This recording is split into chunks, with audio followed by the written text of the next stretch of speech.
Okay, I'm going to go ahead and get started. You may be the only participant today, Amanda. So I'll go ahead and keep my eye on the chat window. And as you have questions, feel free to go ahead and ask.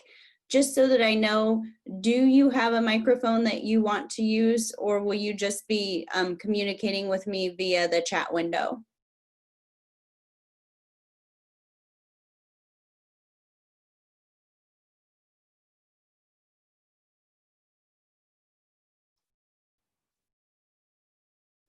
Okay, sounds good. I'll try and keep my eye out for that. If you have any questions as we go along, just let me know. And today we're going to be just talking a little bit about how to use Google Forms for assessment. So this workshop does kind of preface that you have used Google Forms to some extent, or you have a basic idea of how to use those. I have a Google Forms Basics workshop where we cover more of the basics. If you have not used Google Forms before and you run into a question, feel free to go ahead and ask me that question. I'll also go ahead and state that I'm not suggesting that you turn away from using Western Online or D2L as an assessment solution for your teaching. I am just using Google Forms to show you some of the things that you may be able to do in there, since it's a tool that's readily available for you. So I'm not saying to use it instead of the other one. It is also not as sophisticated as the assessment D2L tools that you may have access to and use. It's just another tool box that you have to use here at Western. So just getting started, I've brought up my handout that I prepared just to go through and talk a little bit about what you're going to learn today. You're going to learn how to use Google Forms to run many kinds of assessments. So you'll see how to create a self-grading quiz from a template. You'll also see how to turn an existing form into a quiz if you would like to do that. You're going to learn how to send the assessment out to your students or to your completers, and how to collect and review assessments for those. We'll talk about how you can design a video assessment. So if you wanted to design a quiz that had a video as a stem or an image as a stem, you're going to learn how to do that. We're going to talk about how you could potentially use this in your classroom as a free and frequent polling tool where students would be able to respond to the questions that you submit up in your classroom. And then finally, we'll talk about how you can use this to create assessment rubrics for your own use, or if you had a GA or TA grading. Additionally, you could create these for students in your class to use for peer review or self-review for a variety of assignments. Do you have any questions before I get started? This is going to be somewhat of a demonstration. You can follow along and watch my screen, or as I said, you can log in and build your own form as we go. Okay, sounds good. So first of all, getting into this, I had asked you to go ahead and log into your Google Gmail account. Are you there? Are you into your Google account? Great.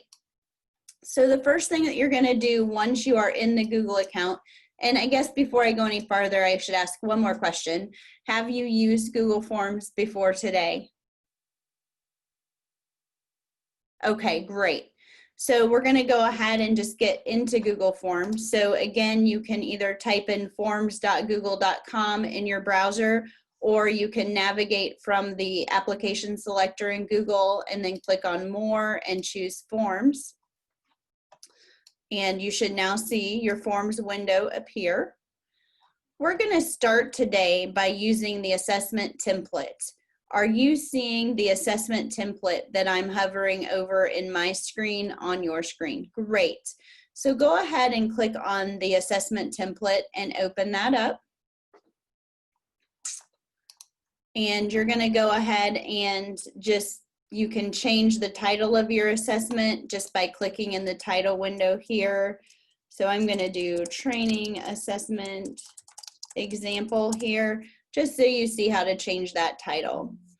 Now, before we go any further, and I'll try and show you this again, we started from a template today, but just to say maybe we started from a form that was not already an assessment and we want to turn that into an assessment, I'm going to show you right now where you would go to do that. So in order to do that, you would go up to the settings icon, which looks like a gear to the right, and you would then click on the quizzes link.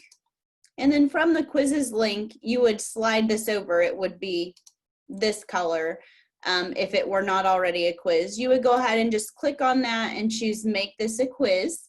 And then there are some settings in there that you can go and set as far as when you're going to release the grade. Immediately, if you're going to have something that's going to be totally short answer, multiple choice. However, if you're going to have essay questions or anything that you need to grade by hand, you may want to switch that and grade it later.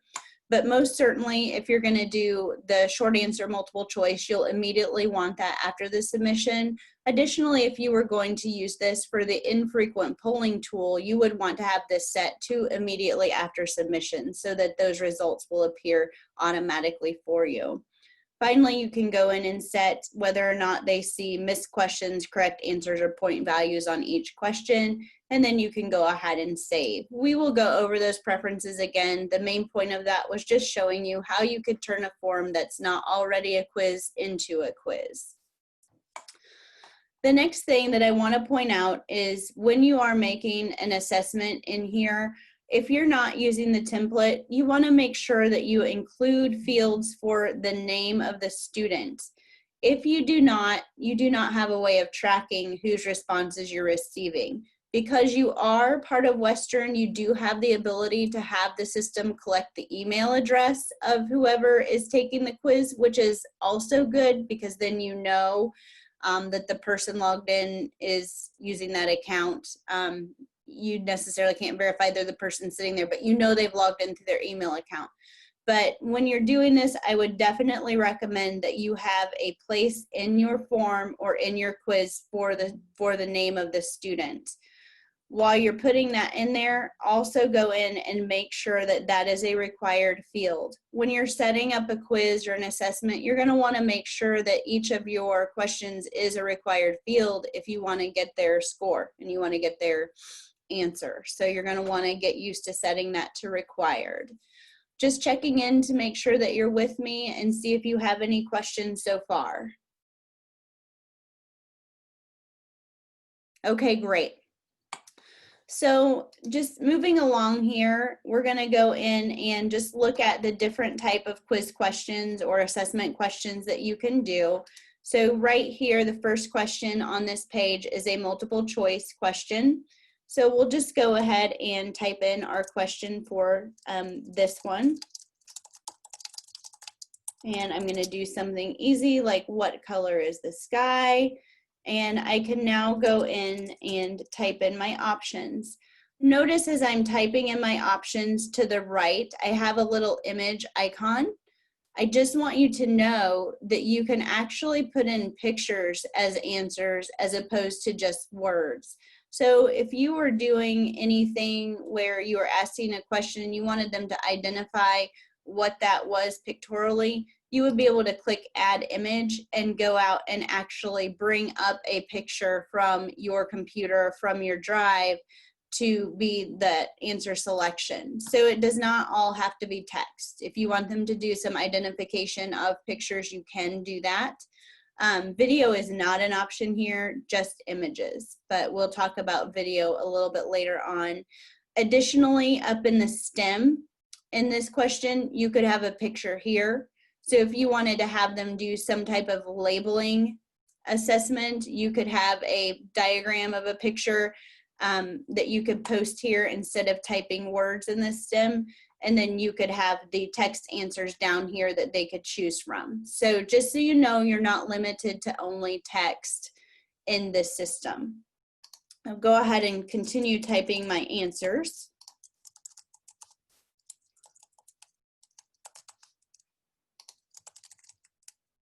Now, as you're aware of and you notice, you can always have the option for them to do an other. If you decide to choose to add an other to this question, that is going to mean that you're going to need to be able to go back after the fact and grade this portion of the quiz by hand. So just be knowledgeable. If you do add the other option, you will have to go back and grade by hand. It won't automatically grade something that they put in other. So for right now, I'm going to take that out, but I did want you to know it's an option. Once you have your answers in there, I did this yesterday too. I didn't even put the correct answer. I'm going to change blue to green, green to blue. So go ahead now, and we're going to click on the answer key at the bottom. So when you click on answer key, this is where you're going to go in and identify what the correct answer was for this question. It's also where you're going to go in and assign the point value of each question. So I'm going to go ahead and make this question worth 2 points, and I have successfully unselected yellow as the correct answer and change that to blue. At the bottom, you will see that you have a place where you can go and add feedback for your students' answers. So if you click on the pencil icon, you can click where it says incorrect answers, and you can say,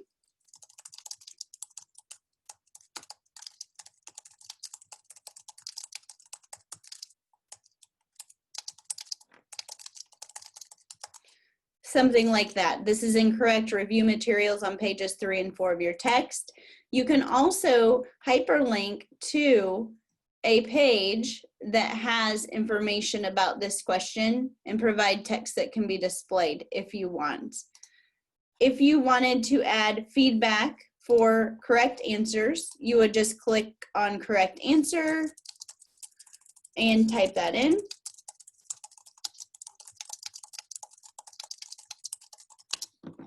And click save. So that is how you add feedback to your question.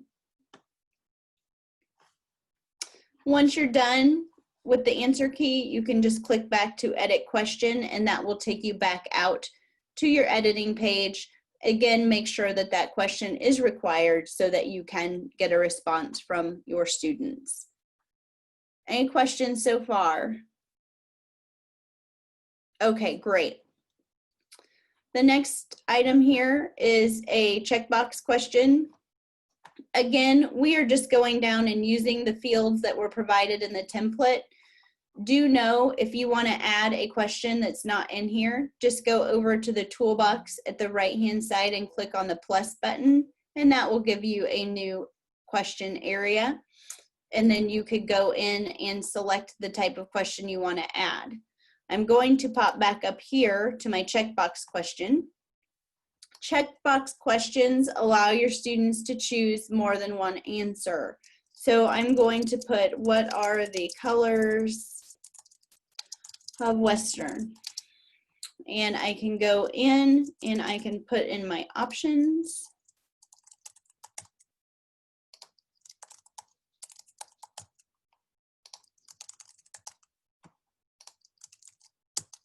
So I have put options in there. Now again, I'm going to go to my answer key. I'm going to raise that to a 2-point question.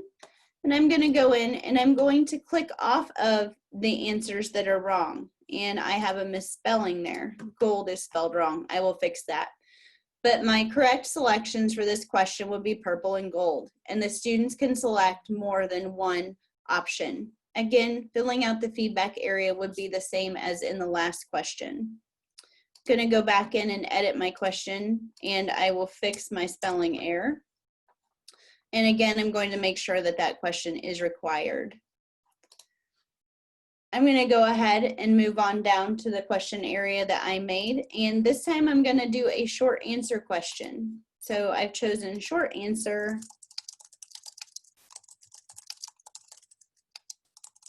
And I've asked them what town is Western located in. I'm going to make sure that I've required this question.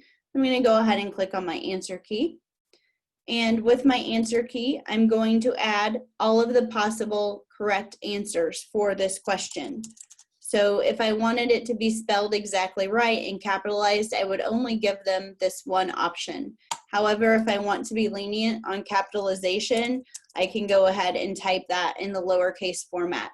This is going to allow the system to go back and grade this for me if they enter either one of these exactly. You can continue to add options as much as you want. And then you can click here and tell it to mark all other answers incorrect, because those are the only 2 answers that you're going to accept for this question. Again, I can go in and adjust my point value for this, and I can add answer feedback here if I want. And then I'll click edit question to get back to my main menu. Do you have any questions about short answer and how you set those up, Amanda?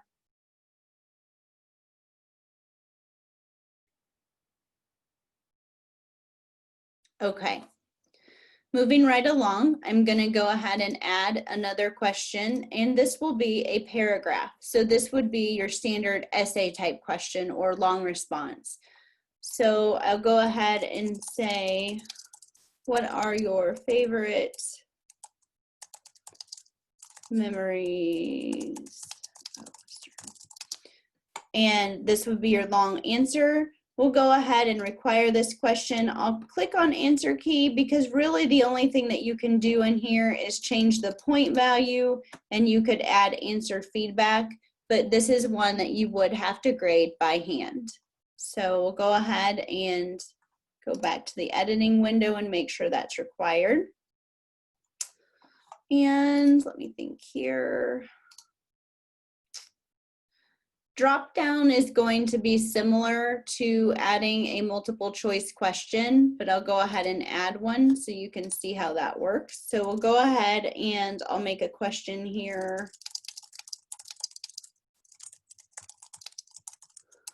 Say, what is the name of Western's mascot?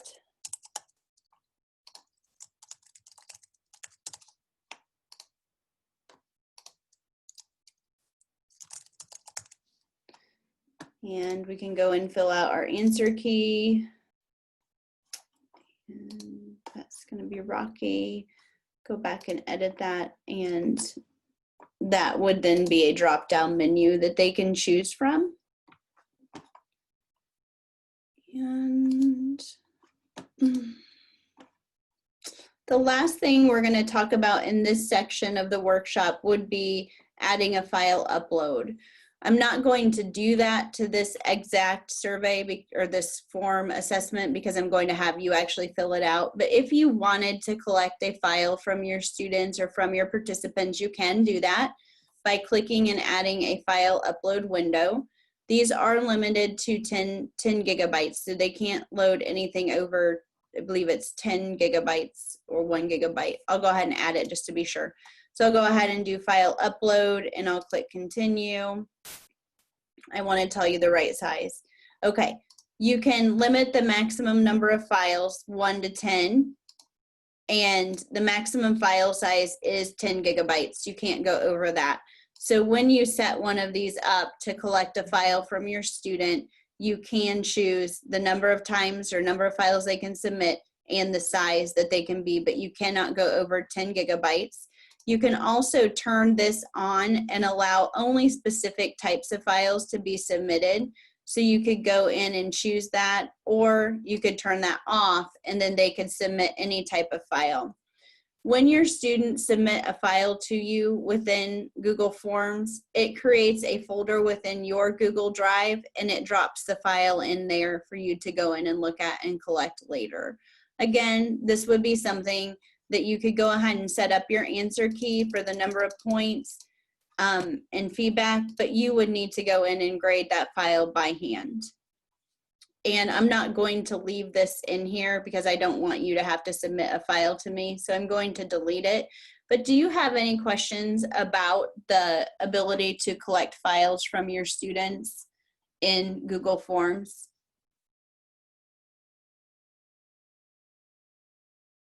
Okay, great. If anything comes up when you try to do this, just let me know. So those are all of the question types that I am going to show you right now.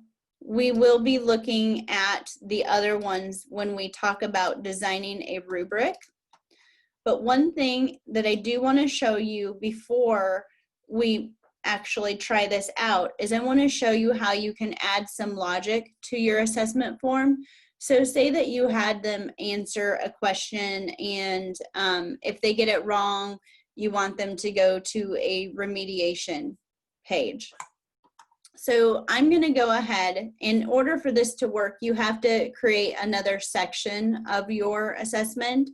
So to create a new section, you're going to go over to the toolbar to the right, and at the bottom, you're going to click where it says Add Section. And now you see that I have section 2 of 2. So I'm going to go in and call this section Remediation. And I'm going to use the question, what is the name of Western's mascot, to set this up. So if they get what is the name of Western's mascot wrong, I want them to have to go to a separate section of the quiz and watch the video to learn this information. So if I have this question and I want to add the logic, I'm going to go down and I'm going to click on the icon at the bottom with the 3 dots, the More menu, and I'm going to choose Go to Section Based on Answer. And when I get here where it says Go to Section Based on Answer, if they've answered Rocky, I want the quiz to stop there. I want the form to be submitted if they answer Rocky, which is the correct answer. If they chose either of these other options, I want it to go to section 2 for remediation. So if they get the wrong answer, they're going to go on to section 2 for remediation. Any questions about how you set that up, Amanda? Okay, great. So now what I'm going to do down in section 2, I had told you that part of the workshop would be me showing you how to set up a quiz with a video stem. So I'm going to go in and add this. And you might be saying, well, when would I use that? So maybe you've heard of the flipped classroom or guided practice with video engagement. So I'm going to show you how you could set up a short quiz that would check the students' understanding or knowledge of what they watched in a video. So here in the remediation section, I'm going to add a video stem. So I'm going to start by adding a video. So that's going to be over in your right-hand toolbar. So I'm going to click on Add Video. You can add any video that you can find on YouTube or one that you have specifically loaded to YouTube, or you can add one that you have somewhere else out on the internet that you have the URL for. Today, I'm just going to use the WIU walking tour on YouTube because I know where that is and I can use it easily. So I'm going to go ahead and click on this campus walking tour to select it. And I'm going to say, please watch this video and answer questions below. So now I'm going to give them some remediation questions to work on. So I'm going to go ahead and I've added my video, and now I'm going to click on my add a question, and I'm going to do my multiple choice. And once again, I'm going to ask,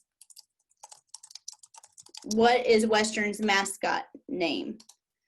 And I again can do multiple choice. I could change that up to a different format, but I'll go ahead and do multiple choice again.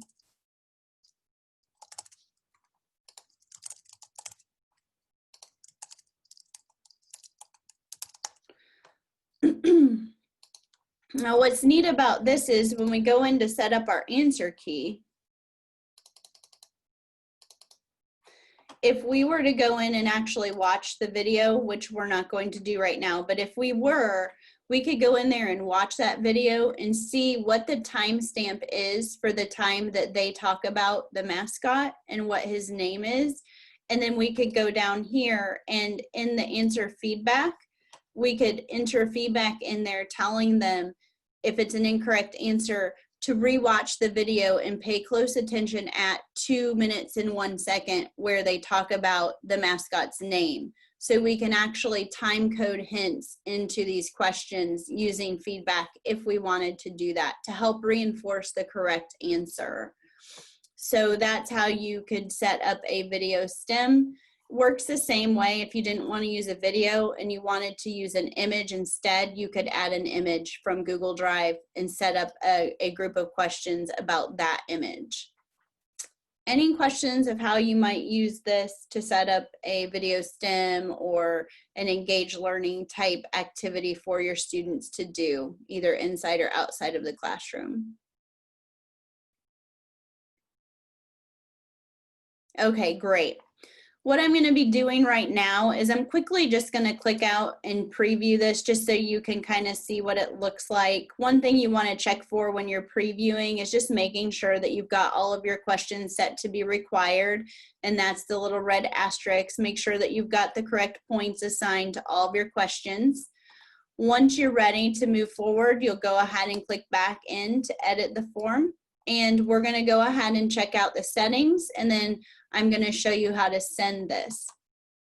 So I'm going to go ahead and click on the settings icon again and walk you through what your options are.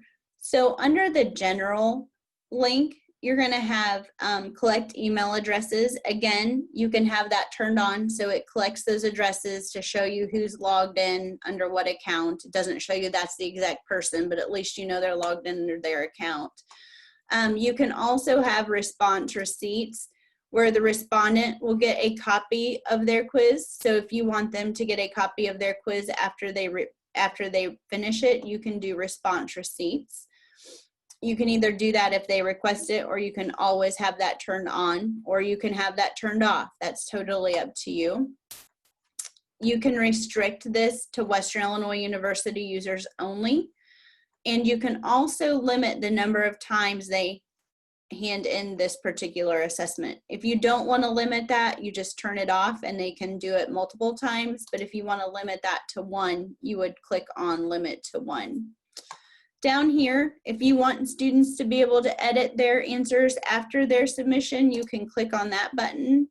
However, you probably don't, so you can leave that off. And then below that, if you want them to see a summary chart of text response and text responses, you can turn that on. If you're going to be using this for the infrequent polling tool, you would want to go ahead and leave that on.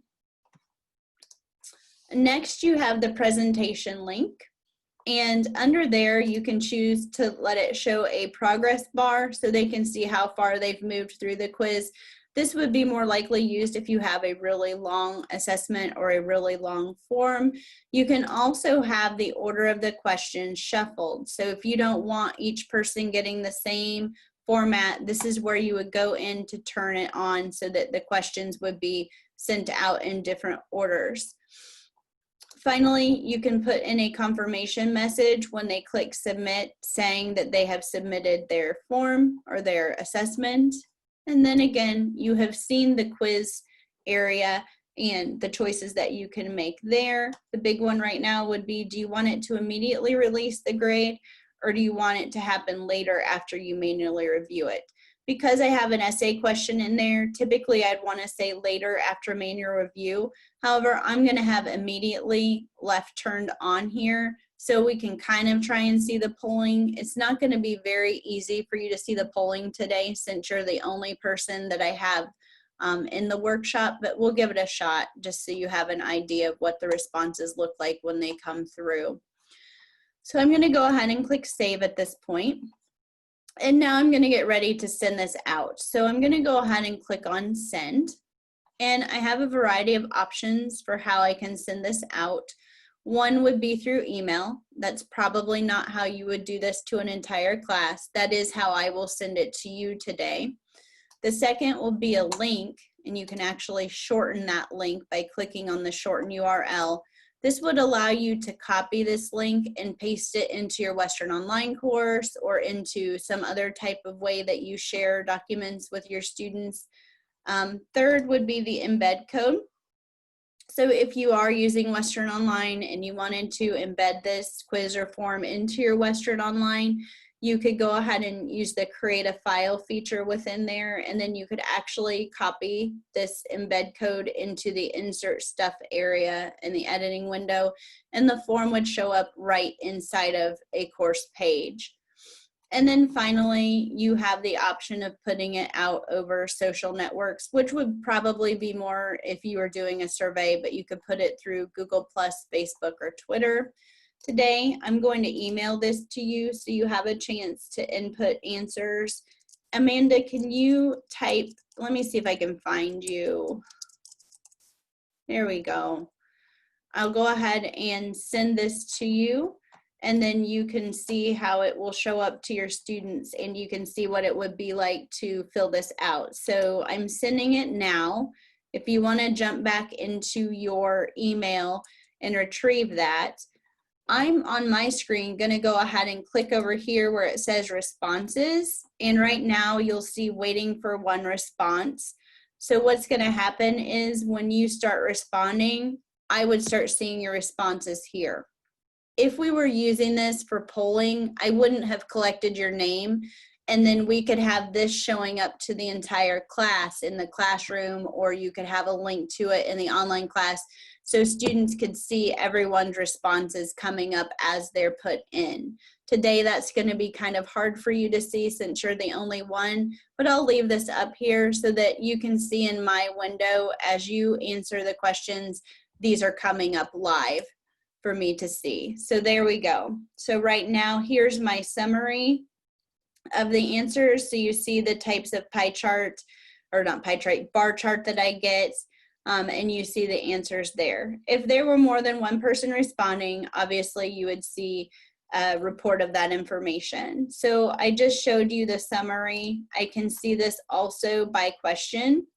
And when you click on question, you see that you have a response in there that's ungraded. So what I can do now is, as the instructor, I can go in and click on that. And I can go through your quiz and go down and find that. And here it is, the ungraded right here. I can read that, and then I can go in and enter your score. And then I can go ahead and click save. And I can go back to the top and I can release that score.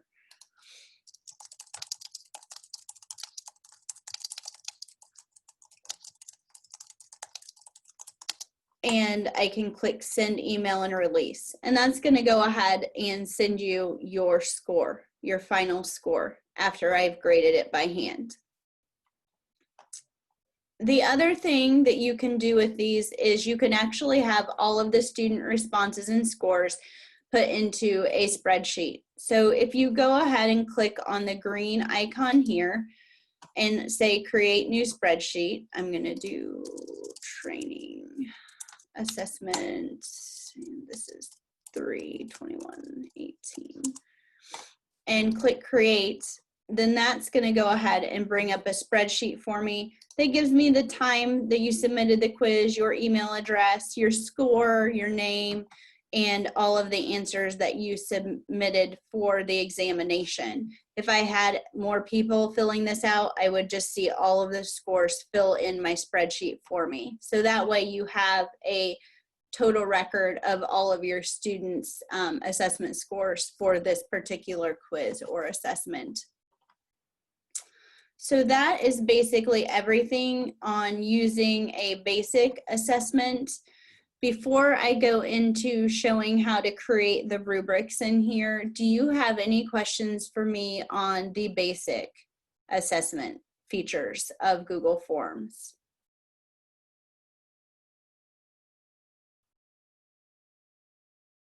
Right. You didn't do the 2 remedial, and I probably should have set that up differently. So that's my fault, but that would be why you got 14 out of 16, because you didn't go on because you got the other one correct. So the way I actually set it up was more like it would have been extra credit, but you're right. I needed to change my scoring method. Any other questions? Okay, so now we're going to go in and actually create another form. So I'm just going to go back out to my main window for Google Forms here. And this time I'll just go ahead and do a blank form. And I'll just call it a grading rubric. And then down here, I'm going to go ahead and start setting that up. So right now we're going to be using some of the scales and grids within Google Forms. So if I scroll down, I'll go ahead and just start with my multiple choice grid. And I'm going to go ahead and call this research paper. Now you could have multiple sections be different questions, or you could build this all into one long rubric, whatever's best for you. Why I like to show this, and probably one of the main things that I think you could do with Google Forms that might be a little bit easier than using D2L, but probably not as advanced, would be that if you had a lot of grading to do that was performance-based, or you were going to be going out to the equivalent of a science fair or a poster presentation, and you needed to walk around and grade students on the fly, being able to set up a rubric that you could just continually fill out and submit for your students while you're in a networked area. You could walk around with your iPad or device and fill it out as you go. So that would be why I'm showing you how to do this, and what I feel to be maybe one of the advantages of using Google Forms for this type of thing. So go ahead and you would put in your name of your research. Mine's research paper rubric, whatever your rubric is going to be. And basically what you would be doing is setting up your rows and columns. So in the row area, you're going to put in your criteria. So I might start in with introduction, body,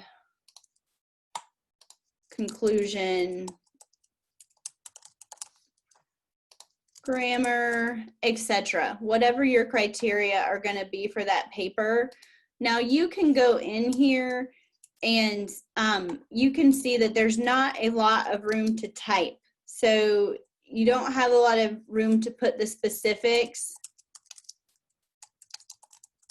in this side, because it just expands and expands and expands. So what you might want to do is use the description area up here to explain what the specifics are of each criteria, because you're limited on room here. That's the one thing that's kind of I guess it would be a hindrance if you had a lot of information you wanted to put in there. But again, you could use the description.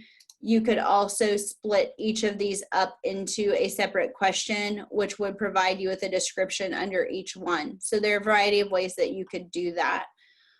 In your columns, this is where you're going to go in and put your awarded points, or however you do that. So maybe you have a 5, 4, 3, 2, 1, or maybe you have something that says excellent, good, meets, progressing, or you might have needs improvement. And just for your own self, or whoever's using this, to make sure that they fill out each field, you would want to go ahead and require the response in each row. I'm going to go ahead and just hit preview to show you what that would look like. So you would be able to go into your grading rubric, and you would be able to go in and choose and then submit that. Now I'm going to go ahead and ask you, what is something that's very important that I currently have missing from this rubric that I would want to definitely include? Yes, exactly, the name, because you're going to go through and fill this out, you know, every time for every student. So you always have to put that name in there, and that's exactly what I've got missing.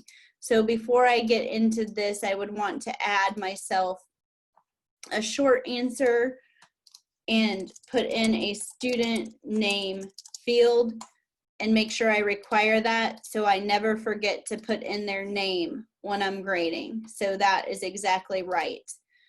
Any questions about adding the multiple choice rubric? Okay. So another type of question type rubric that you may want to put in here would be, oh, I didn't mean to add two. you may want to use the linear scale. So if you wanted to do a 1 to 5, we could say 1 needs improvement, 5 excellent, and this could be research paper body. So you could have that set. And if we went ahead and previewed it now, you would see that you could choose 1 through 5 for just the research paper body. So you could then break each section up into a Likert scale if you wanted to. And then finally, you could also do a rubric that is designed from the checkbox grid. So this might be if you're having them maybe self-rate themselves or peer rate, or maybe you're rating them on something. We'll call this one technical skill, and we'll go ahead do, this one is where I always get mixed up because they change on me. And let me think about this. So for my columns, we'll give it a try. I always switch them around, but we'll do keyboarding, Microsoft Word, Microsoft Excel, and we can do an expert, advanced,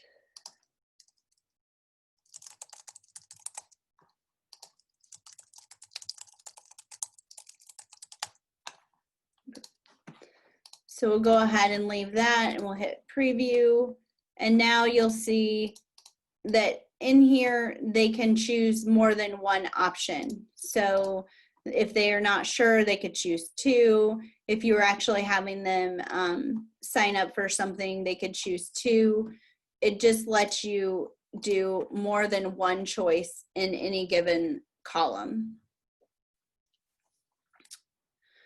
The question came up yesterday in my workshop about if these are self-scoring, and I have not tried that. I do not think that they will be self-scoring. What you would need to do is go ahead and add yourself a question at the bottom and make it short answer. And then you could do total score. And then you would be able to type in their total score. And then you could add another question at the bottom, which would be a paragraph. And you could call this overall feedback. You could add one of these feedback questions after each section of the rubric and provide that as well as an overall feedback. You could build that in there any way that you would want to do that. And that basically brings us to the end of everything that I had planned on showing you today.